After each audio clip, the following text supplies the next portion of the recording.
ئەگەر بمانەوێ هەڵبژاردن گۆڕانکاری دروست بکە لە ڕاستیە دەبێ دوای 4 خولی پەرلەمانی دوای 27 ساڵ بە ئاگا بێینەوە بزانین بۆ زەعمان وایە بۆ گۆڕانکاری دروست نابێ گۆڕانکاری چۆن دروستە بێ کە خەڵک مل بدا بەم زوڵم و ستەمە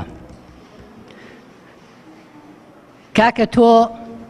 کە دەنگ نادەی بەم زوڵم و ستەمە وەرە پشتیوانی ئەوانە بکە کە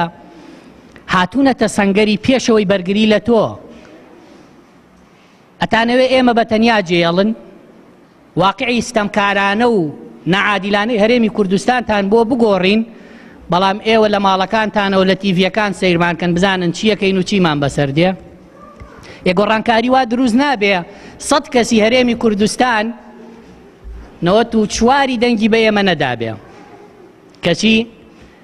ئەو کاتێک کە زوڵمی لێەکەن 94ەکە بێن بۆ لای ئێمە بڵێن کاکە بۆ حەقمان ناسەنن ئێوەش وەک ئەوانن بە قوربان ئەوە بە دەنگی تۆ بە پشتیوانی تۆ زوڵم و ستەمەی ئیدامە پێداوە بەردەوامی کردو ئێستا تۆ دێی دەنگەکەت کە شایەتیدانێکی حەقە داوتە بە ناحەق